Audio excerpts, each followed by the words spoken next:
हाँ जी, hello and welcome to our my dear students. कैसे हैं आप सब लोग? क्या हाल चाल है सबके?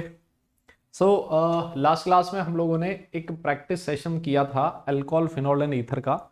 एक और प्रैक्टिस सेशन हम लोग आज की क्लास में करने वाले हैं।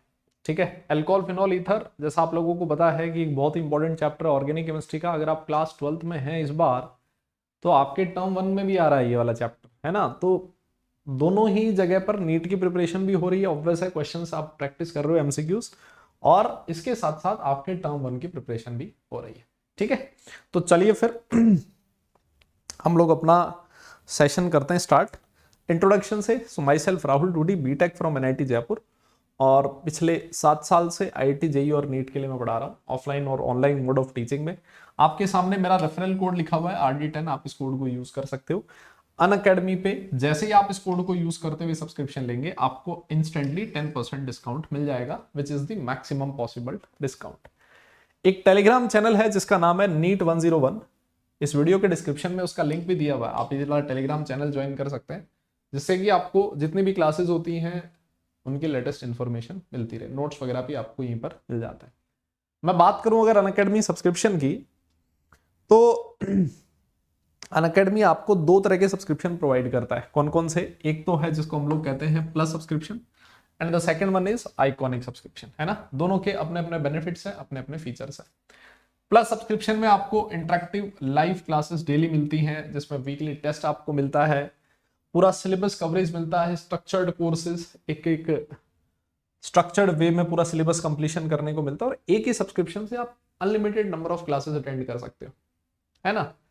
और वहीं पे अगर आप आइकॉनिक की बात करो तो यहां पर आपको मिलता है personal guidance, personal mentor assign होगा, जिसके पास आप कभी भी कॉल वगैरह कर सकते हो, बात अपने डिस्कस कर सकते हो, टेस्ट एनालिसिस मिलेगा, और जो एग्जाम एक्सपर्ट्स हैं उनकी आपको मिलती है स्टडी बूस्टर वर्कशॉप्स, जो आपकी परफॉर्मेंस पे काम करती हैं, है ना। कैसे आप स्पीड बढ़ाएं, एक्यूरेसी बढ़ाएं, इन सारी चीजों पे काम करती है। आपको मिलता है specialized notes and practice sets, study material, और साथ साथ स्टडी प्लानर। अगर आप इसकी फीस चेक करोगे तो ये प्लस सब्सक्रिप्शन की फीस इधर लिखी है, उधर आइकॉनिक सब्सक्रिप्शन की 12 महीने की फीस लिखी है। आपको पे करने से पहले, पेमेंट करने से पहले ना, इधर एक रेफरल कोड मांगता है, वहां पर आपसे रेफरल कोड पूछे तो RD10 आप इस कोड को यूज करें, तो जैसे आपका जो भी अमाउंट होगा उस पर इंस्टेंटली 10% आपको डिस्काउंट मिल जाना है। और same goes with iconic subscription also, यहीं पर भी आप पेमेंट करने से पहले RD10 ये रेफरल कोड लगा सकते हैं, ताकि यहां पर भी आपको इंस्टेंटली 10% डिस्काउंट मिल सके। ठीक है, तो चलिए फिर, ये तो बात होगी अनअकैडमी सब्सक्रिप्शन से रिलेटेड। हमें करना है अल्कोहल फिनॉल और ईथर, इसके प्रैक्टिस क्वेश्चंस मैं स्टार्ट करने जा रहा हूं। ठीक है, तो चलिए मैं क्वेश्चंस आपके सामने लाता रहूंगा, और उसमें थोड़ा मैं आपको टाइम भी दूंगा, आप उस टाइम में अपना क्वेश्चन सॉल्व कर सकते हैं। ठीक है, और उसके बाद मैं इस क्वेश्चन को डिस्कस करूंगा। चलो जी, करें स्टार्ट फिर। हाँ, फर्स्ट क्वेश्चन। ठीक है जी, तो पहला क्वेश्चन आपकी स्क्रीन पर ये लिखा हुआ, क्वेश्चन को ढंग से पढ़िए। क्या कहता है? लिखता है इन रीमर टीमन रिएक्शन, रीमर टीमन रिएक्शन में जो आपका प्रोडक्ट बनेगा वो क्या बनेगा, है ना। चार ऑप्शन आपकी स्क्रीन पर लिखे, ortho salicylaldehyde, para salicylaldehyde, meta salicylaldehyde and all of the above. चार ऑप्शन आपके सामने, एक बार आप इस क्वेश्चन को सॉल्व कीजिए खुद से, फिर उसके बाद मैं इसको डिस्कस करता हूं, है ना। हर क्वेश्चन के बाद मैं थोड़ा थोड़ा आपको टाइम देता रहूंगा, ताकि आप खुद से भी उस क्वेश्चन को सॉल्व कर सके। एक बहुत ही फेमस रिएक्शन है, आपको बताइए, रीमर टीमन रिएक्शन।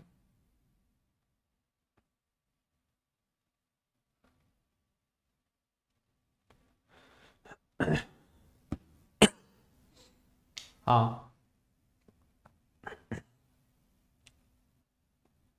हुआ।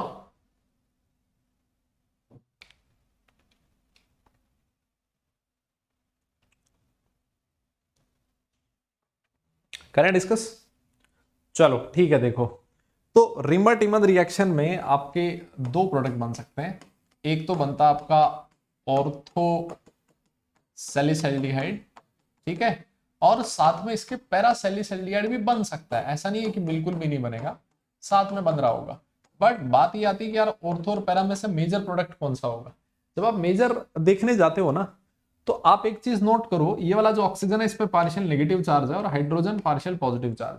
तो ये जो पार्शियल नेगेटिव है पार्शियल पॉजिटिव को अपनी तरफ अट्रैक्ट करेगा, इन दोनों के बीच हो जाएगी क्या, इंट्रामोलिकुलर हाइड्रोजन बॉन्डिंग।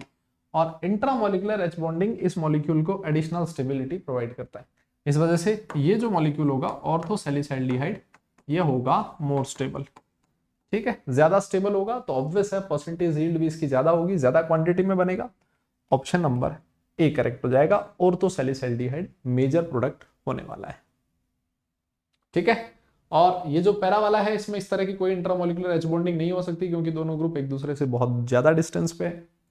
इसमें कोई स्टेबलाइजेशन फैक्टर नहीं है, कहने का मतलब ये, वहां तो स्टेबिलिटी एच बॉन्डिंग की वजह से आ रही है। ठीक है, समझ में आई आपको बात? चलिए जी, तो आगे बढ़ते हैं। नेक्स्ट क्वेश्चन आपकी स्क्रीन पर ये रहा, विच of the following statement is correct for the stability of ions of ethyl alcohol and phenol?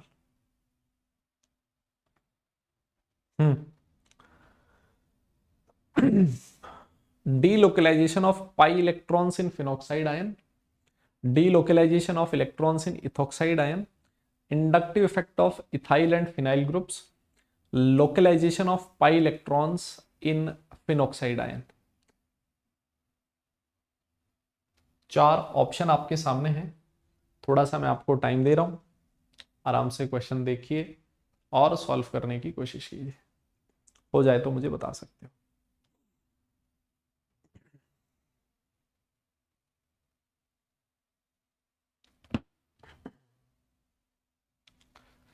Phenoxide ion और इथोक्साइड आयन की बात की गई है।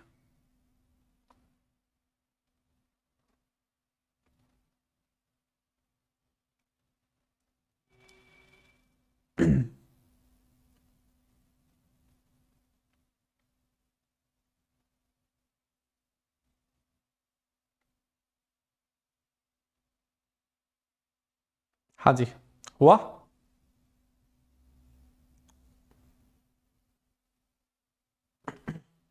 चलो देख लेते हैं एक बार। अगर मैं फिनॉक्साइड आयन की बात करूं, है ना, तो इसको आप फिनॉक्साइड आयन कहते हो मेरे हिसाब से। ये रहा फिनॉक्साइड आयन, इसमें ये जो नेगेटिव चार्ज है, देखो क्या इस पाई बॉन्ड के साथ रेजोनेंस में है क्या? रेजोनेंस में है तो आप इसके रेजोनेटिंग स्ट्रक्चर बना सकते हो, है ना। तो इसका मतलब ये जो पाई इलेक्ट्रॉन्स है ये डीलोकेलाइज्ड है ना। रेजोनेंस में अगर आपका इलेक्ट्रॉन पेयर प्रेजेंट है तो आप बोलते हो उसको डीलोकेलाइज्ड पाई इलेक्ट्रॉन्स। और जो रेजोनेंस होता है वो किसी भी मॉलिक्यूल को, किसी भी आयन को, किसी भी स्पीसीज को क्या प्रोवाइड करता है? स्टेबिलिटी प्रोवाइड करता है, स्टेबिलाईजेशन इफेक्ट होता है। ठीक है ना, तो ऑप्शन नंबर ए तो बिल्कुल करेक्ट है, delocalisation of pi electrons in phenoxide ion. अच्छा, अगर आप इथॉक्साइड आयन की बात करो ना यार, तो इथॉक्साइड आयन में किसी तरह का कोई रेजोनेंस नहीं है। देखो नेगेटिव चार्ज तो है बट ये नेगेटिव चार्ज किसी के साथ रेजोनेंस में नहीं है, तो यहां पर डीलोकेलाइजेशन की बात मैं करूंगा ही नहीं। ठीक है, तो सीधा सीधा सा ऑप्शन नंबर ए करेक्ट है, delocalisation of pi electrons in phenoxide ion. ठीक है, कोई दिक्कत नहीं किसी को, क्लियर है? आगे बढ़े, नेक्स्ट क्वेश्चन। क्वेश्चन नंबर 3 आपकी स्क्रीन पर लिखा है, the strongest acid among the following aromatic compound is. Acidic strength बतानी है, किसकी मैक्सिमम होगी? Para chlorophenol, para nitrophenol, Meta nitrophenol and orthonitrophenol. चारों ऑप्शन आपके सामने हैं, आराम से देखो चारों ऑप्शन को, सोचो और मुझे बताओ कौन सा ऑप्शन ज्यादा सही है, मतलब, है ना। वैसे तो चारों ही एसिडिक है, मोस्ट एसिडिक कौन सा है, क्वेश्चन ये बताना आपको। करो देखिए।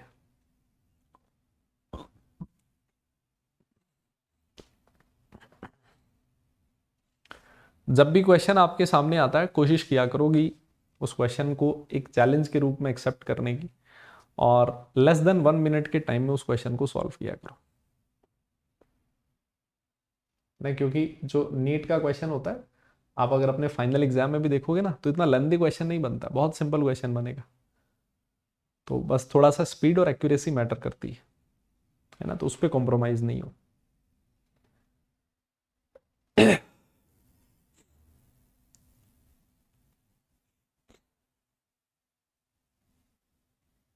वाह,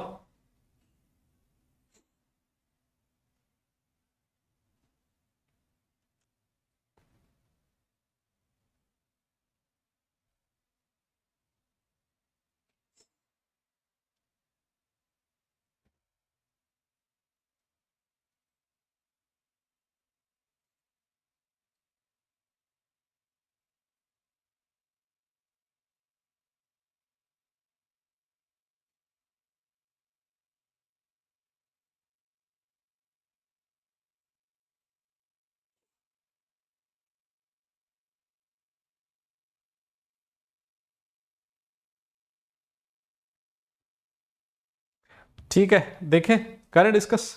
देखो सबसे पहले तो इन चारों का फॉर्मूला लिखो आप, होते क्या क्या है।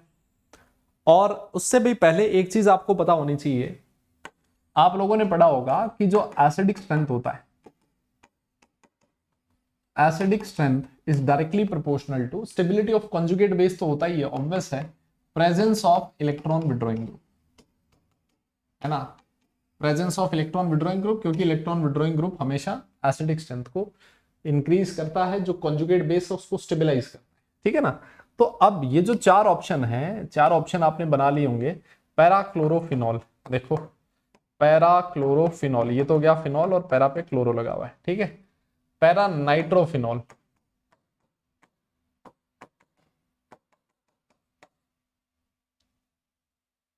ठीक है। Next one is Meta nitrophenol,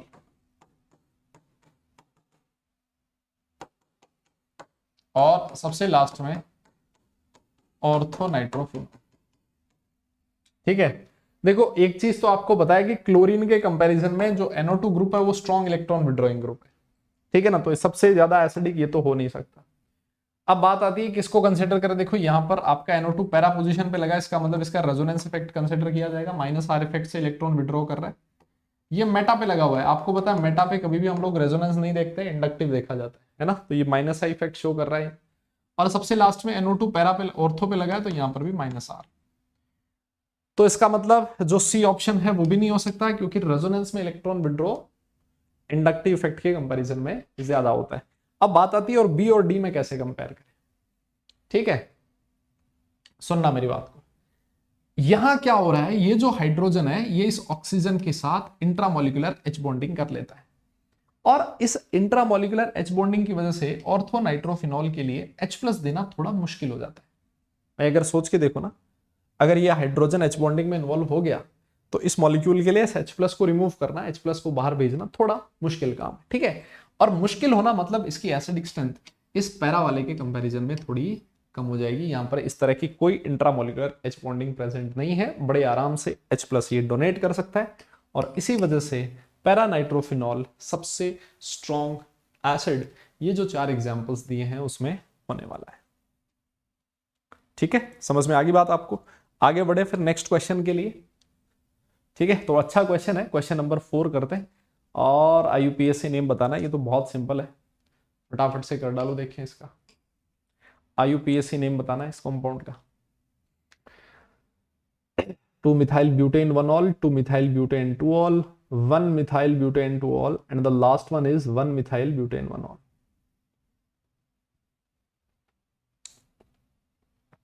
कीजिए जरा।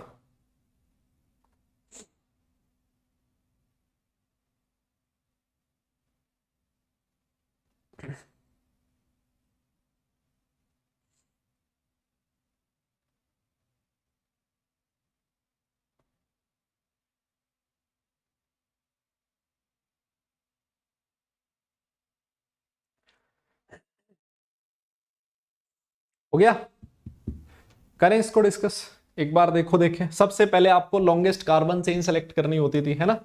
तो सबसे लॉन्गेस्ट कार्बन चेन ये वाली ले लूं मैं, 1 2 3 और 4, यही होगा, इससे लंबी कार्बन चेन तो हो नहीं सकती।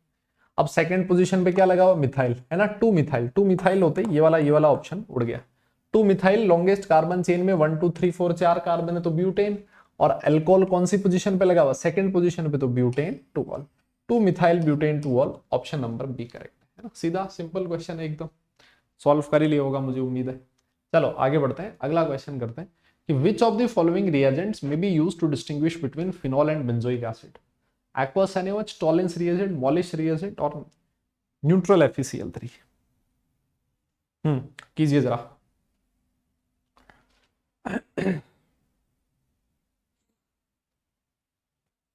चारों ऑप्शन आपके सामने।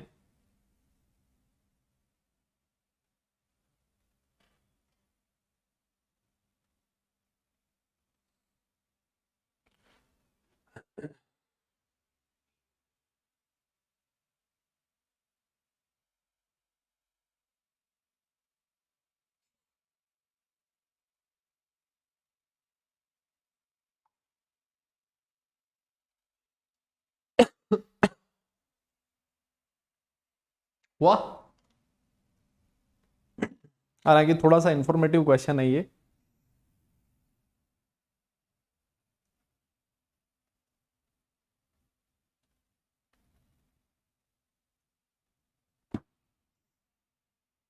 नहीं, चलो देखो एक बार के लिए, आप लोगों ने ये रिएक्शन, बहुत ही फेमस रिएक्शन है हालांकि, FeCl3 वाली है ना, न्यूट्रल FeCl3 वाली रिएक्शन पढ़ी होगी, कि जब आप फिनॉल के साथ इस FeCl3 को रिएक्ट करवाते हो तो आपको वॉलेट कलर का कंपाउंड मिलता है। किस कलर का? वॉलेट कलर का। ठीक है। और वहीं पर अगर आपने बेंजोइक एसिड है उसकी रिएक्शन, बेंजोइक एसिड की रिएक्शन अगर आपने FeCl3 के साथ करवाई तो आपको बफ कलर मिलेगा, है ना। बफ कलर थोड़ा जैसे अपनी स्किन का कलर होता है ना, वैसा सा होता है ना, ब्राउनिश। तो बफ कलर मिलेगा। अगर दोनों में डिफरेंट डिफरेंट कलर मिल रहा है, इसका मतलब जो आपका न्यूट्रल FeCl3 है ये इन दोनों को डिस्टिंग्विश करने में काम में आ सकता है ना। वॉलेट कलर मतलब फिनॉल और बफ कलर मतलब कार्बोक्सिलिक एसिड। चलो जी, एक बहुत बढ़िया क्वेश्चन एक और है जो काफी बार पूछा गया कॉम्पिटिटिव एग्जाम्स में। कार्बोक्सिलिक एसिड रिएक्ट कर रहा है अल्कोहल के साथ, तो ये तो सीधी सी पता लग गया कि भाई एस्टिफिकेशन रिएक्शन है ना। एक एसिड एक अल्कोहल के साथ रिएक्ट करके एस्टर प्लस वाटर बना रहा है। आपको बताइए H प्लस कैटलिस्ट की तरह काम में आता है। तो ये कहता है कि जो इसमें अल्कोहल में ये जो लेबल्ड ऑक्सीजन है जिसपे O18 लिखा है, ये O18 किस में प्रेजेंट होगा? वाटर में प्रेजेंट होगा, या फिर मिथाइल बेंजोएट में प्रेजेंट होगा, बोथ में प्रेजेंट होगा, या फिर बेंजोइक एसिड में प्रेजेंट होगा? तो थोड़ा सोच समझ के इसका जवाब देना है। अच्छा क्वेश्चन है, और हालांकि मैं तो इसको इसको डायरेक्ट अपनी क्लास में बता देता हूं कि फाइनल रिजल्ट इसका कैसे आपने याद रखना है। कीजिए जरा आप लोग, सॉल्व कर पा रहे हो क्या?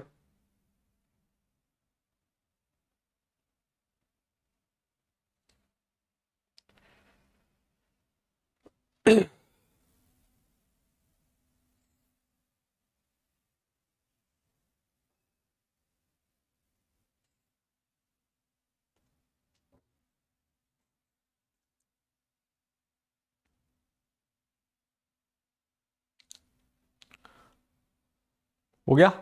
करें डिस्कस एक बार? हम्म।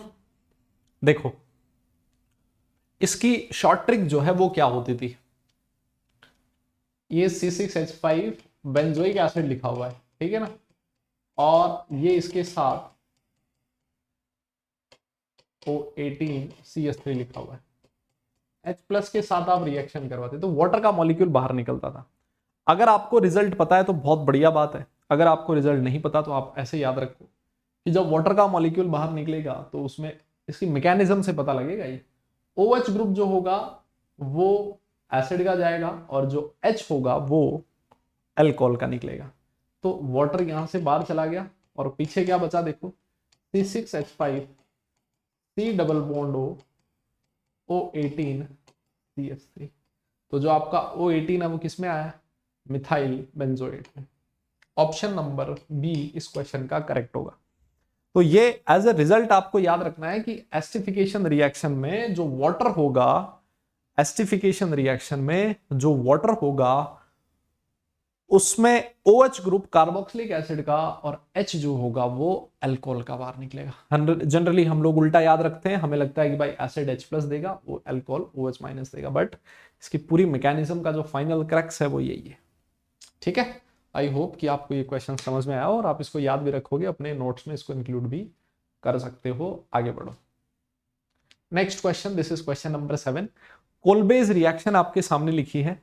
फिनॉल रिएक्ट कर रहा है NaOH के साथ, सोडियम फिनॉक्साइड बना, उसको पहले CO2 के साथ रिएक्ट करवाना है, H प्लस के साथ रिएक्ट करवाना है, और आपसे पूछा प्रोडक्ट कौन सा होगा, para salicylic aldehyde, ortho salicylic aldehyde, para salicylic acid and ortho salicylic acid. कौन सा प्रोडक्ट आपका मेजर प्रोडक्ट होगा ये आपको बताना है। एक बार कीजिए जरा, सॉल्व कीजिए, देखें।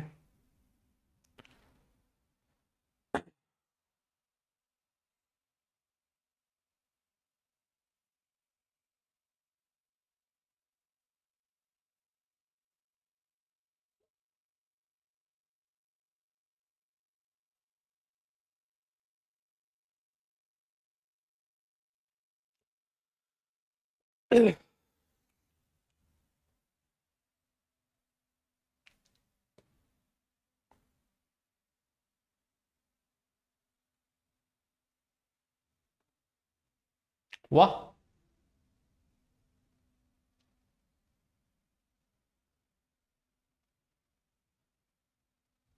देखो वैसे तो आपको कोलबेज रिएक्शन का फाइनल प्रोडक्ट याद ही होगा,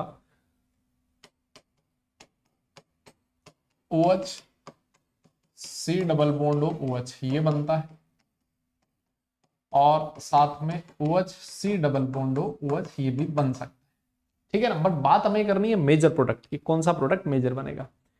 तो जब कुछ नहीं कहा जाए ना तो मेजर ही हमें मानना होता है। देखो यहां पर क्या हो रहा है, अभी मैंने थोड़ी देर पहले डिस्कस किया था, हाइड्रोजन पे पार्शियल पॉजिटिव, ऑक्सीजन पे पार्शियल नेगेटिव, ये दोनों एक दूसरे के साथ क्या करेंगे, इंट्रामोलिकुलर हाइड्रोजन बॉन्डिंग कर लेंगे, ठीक है।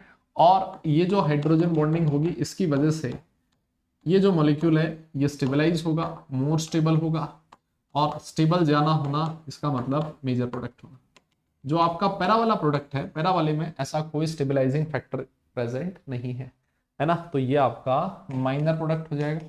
अब आपसे क्वेश्चन में हालांकि कुछ नहीं लिखा हुआ, बट हमें मेजर प्रोडक्ट ही मानना है, जब कुछ ना कहा जाए तो ऑप्शन नंबर डी करेक्ट होगा, ठीक है। चलिए आगे बढ़िए, next question, this is question number 8, when phenol is treated with CHCl3 and NaOH the product formed is benzaldehyde, salicylaldehyde, salicylic acid and benzoic acid. तो ये रिएक्शन तो आपने इतनी बार कर ली है, मेरे हिसाब से अब तक तो याद हो गई होगी रिएक्शन, रट गई होगी नहीं।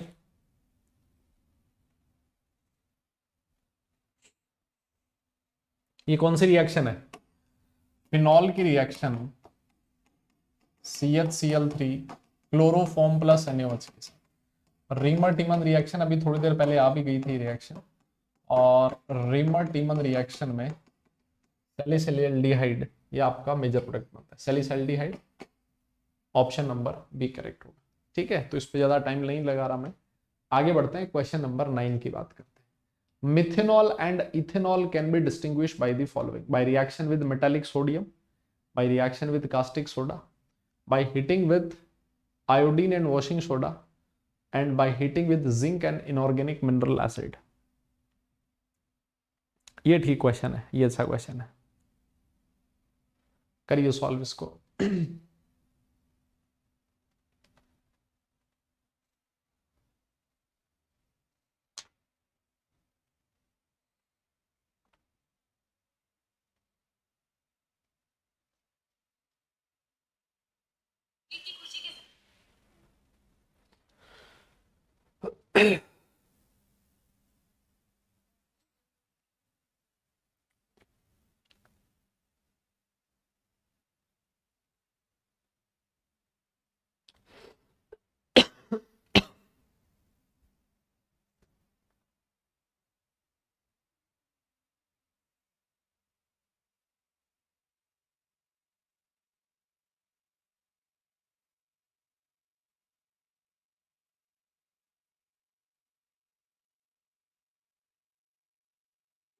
हो गया। देखो आप लोगों ने एक रिएक्शन का नाम सुना होगा, हेलोफॉर्म रिएक्शन, याद है क्या, हेलोफॉर्म क्या होता है। हेलोफॉर्म रिएक्शन में ऐसे अल्कोहल्स जिनके पास ये वाला ग्रुप प्रेजेंट होता है ना, जिनके पास ये वाला ग्रुप प्रेजेंट हो, CH3CHOH ग्रुप ये प्रेजेंट होना चाहिए, वो रिएक्ट करते हैं किसके साथ, I2 प्लस NaOH के साथ, और आपको CHI3 आयोडोफॉर्म का येलो प्रेसिपिटेट मिलता है, ठीक है। इस येलो प्रेसिपिटेट की हेल्प से आप ये चीज पहचान कर सकते हो कि जो आपका अल्कोहल है उसमें ये वाला ग्रुप प्रेजेंट है। अब मुझे दिया हुआ है एक तो है मिथेन और दूसरा इथेनॉल, तो देखो मिथेनॉल तो ये रहा, मिथेनॉल में तो ऐसा कोई ग्रुप प्रेजेंट नहीं है ना। बट अगर मैं इथेनॉल की बात करूं, भाई इथेनॉल को ऐसे लिख सकता हूं मैं, CH3CH2OH, इसके अंदर ये वाला ग्रुप प्रेजेंट है CH3CHOH।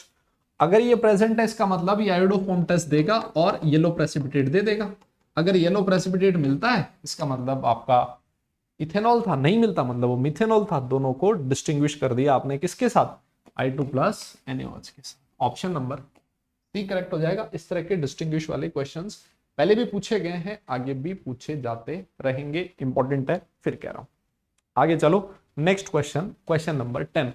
Among the following 4 compound phenol, methyl phenol, meta nitrophenol and para nitrophenol, the acidity order is.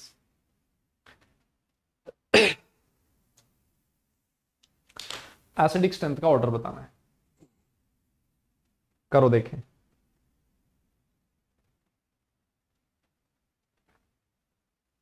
Acidic strength का अभी थोड़ी देर पहले भी हमने क्वेश्चन किया था, हमने कहा था कि जो इलेक्ट्रॉन डोनेटिंग ग्रुप होता है वो एसिडिक स्ट्रेंथ को इंक्रीज करता है, इलेक्ट्रॉन विड्रॉइंग ग्रुप सॉरी, और डोनेटिंग ग्रुप एसिडिक स्ट्रेंथ को डिक्रीज करेगा। तो उसी के यही इंफॉर्मेशन आपको ध्यान में रखते हुए इस क्वेश्चन को भी सॉल्व करना है।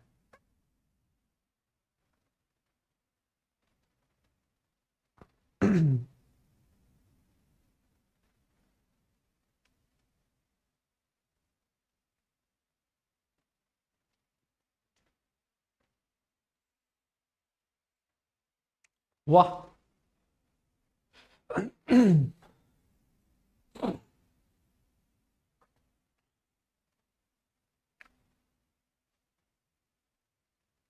करें सॉल्व।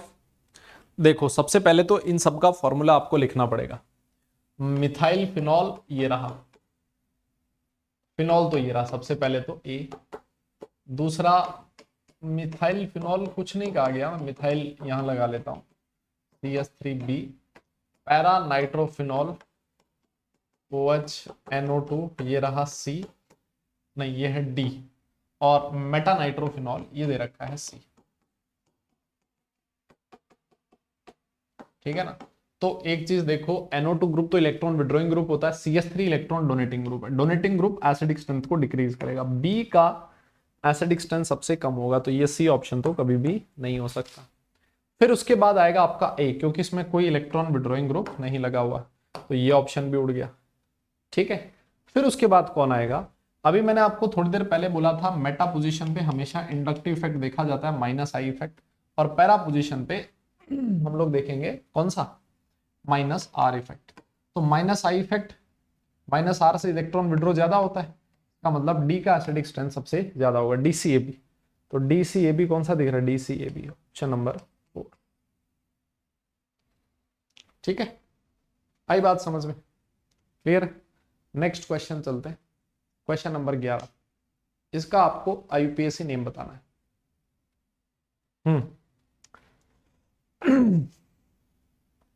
IUPAC नेम बताना है।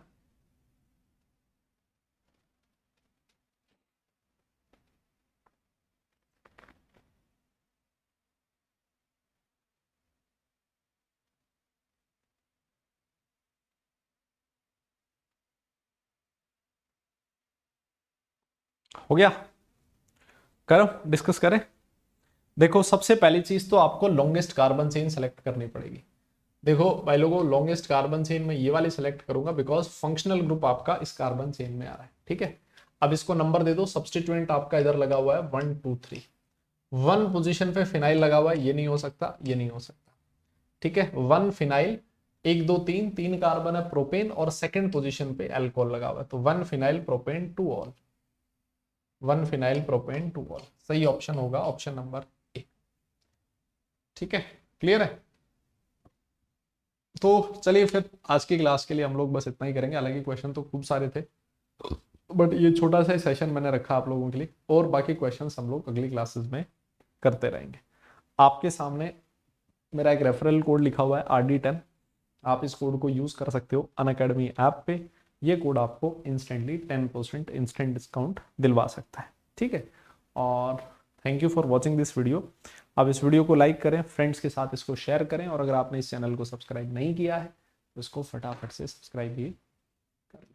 ठीक है, तो चलिए नेक्स्ट क्लास में मिलेंगे, तब तक के लिए सारे लोग अपना ख्याल रखें, खुश रहें, हंसते मुस्कुराते रहें, और पढ़ाई जरूर करते रहें। Okay, bye bye.